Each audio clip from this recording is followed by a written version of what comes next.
हरि लाल की शांताकारं भुजगशयनं पद्मनाभं सुरेशं विश्वाधारं गगनसदृशं मेघवर्णशुभांगं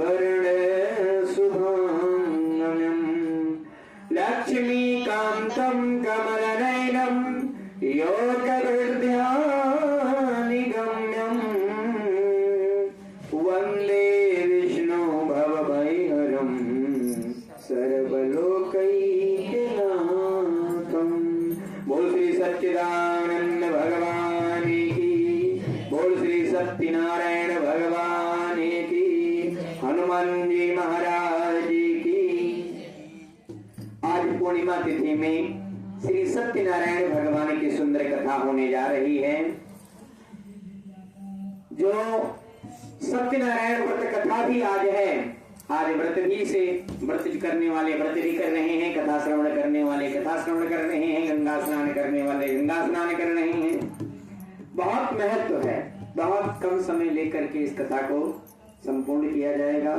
बोल गोविंद भगवान की एक गाने विचारणे हरिशया शौनिका दया प्रपंच मुनरा सरदे सुतं पवराणि खलु व्रतेन तप्ता किं वा प्रप्ति वंचितं फलं श्रोतुक्षां कथाशां यथार्थं च महामुने। बोल गोविंद भगवान की।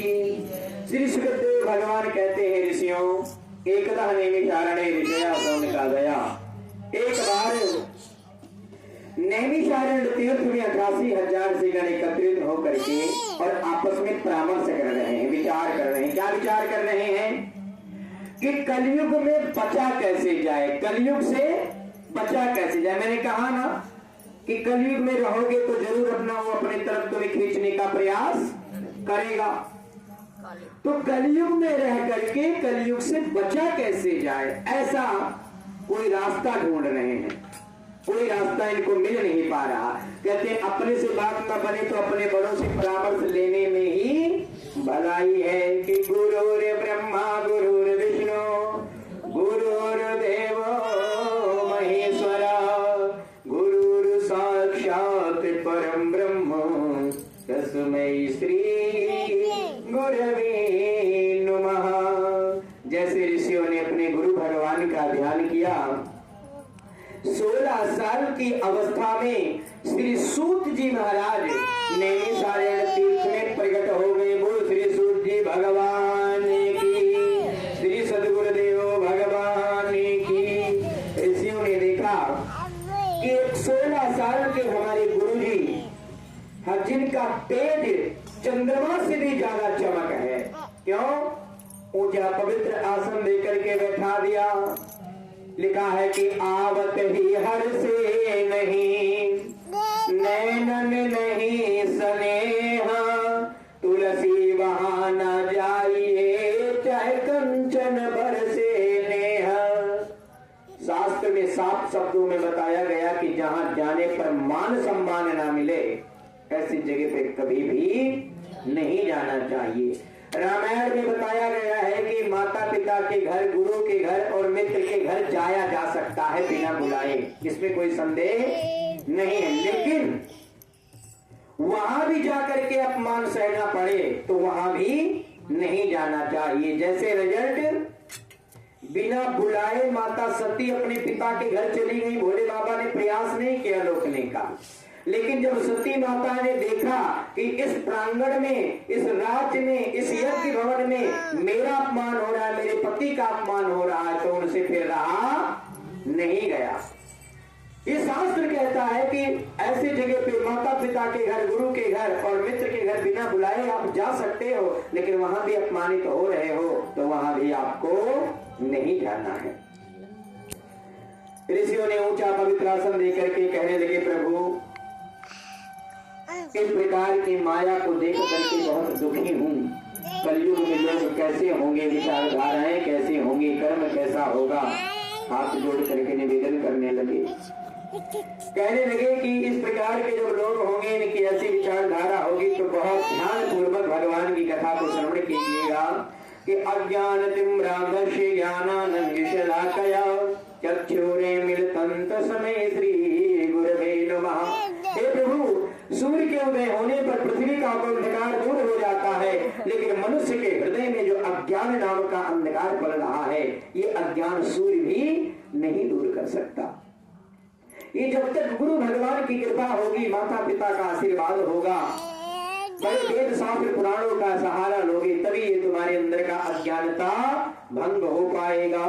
हाथ जोड़ करके कहने लगे ऋषियों, बहुत ध्यान पूर्वक सुनिएगा, क्योंकि यही कथा स्वयं देवर्षि नारद जी से स्वयं विष्णु भगवान ने कहा था।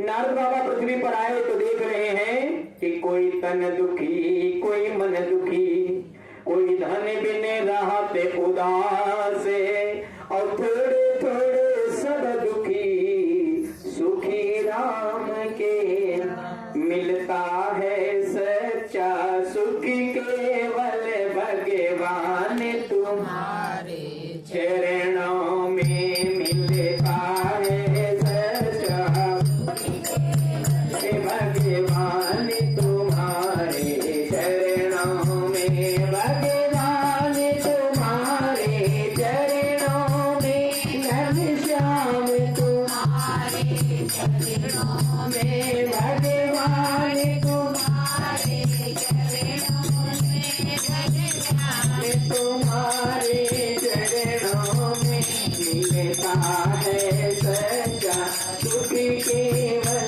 भगवान तुम्हारे चरणों में।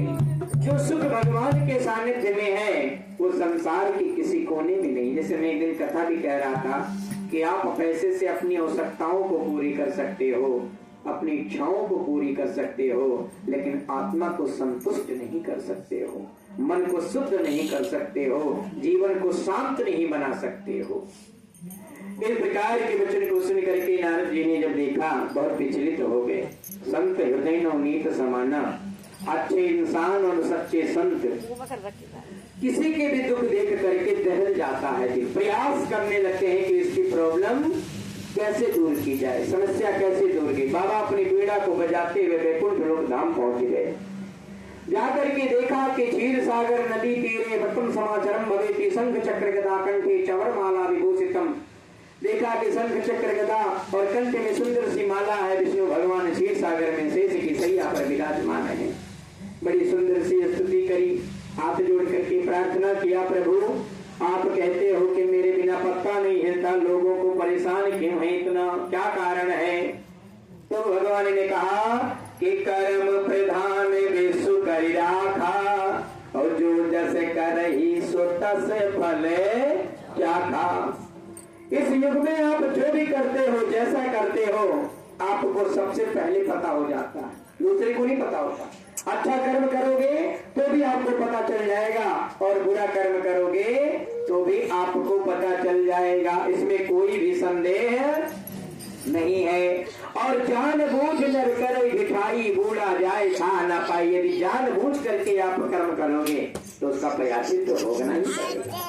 कौन ऐसा है जिसको अपनी अच्छाई और बुराई के बारे में नहीं पता है? ऐसा कोई पृथ्वी पर? सबको। मेरे से आप झूठ बोल सकते हो, दूसरों से आप झूठ बोल सकते हो, लेकिन जो इधर आत्मा स्वरूप है, तुम्हारी परमात्मा है, आप इससे झूठ कैसे बोलोगे? भगवान ने हाथ जोड़ करके प्रार्थना किया, निवेदन किया, और हाथ जोड़ करके कहने लगी कि प्रभु फिर भी पक्के केले का फल, घी, दूध, दही, आटा सारी सामग्री को बताया, और बताने के बाद पृथ्वी पर भेजा। जाकर के दूसरे अध्याय में किसे कथा कहते हैं, दूसरे अध्याय में श्रवण कीजिएगा। इस विष्णु पुराणे रेवा खंडे प्रथम अध्याय का। बोल श्री सत्यनारायण भगवान की, बोल गोविंद भगवान की, श्री कृष्ण गोविंद हरे मुरारी, हे नाथ देवा, श्री कृष्ण गोविंद हरे मुरारी,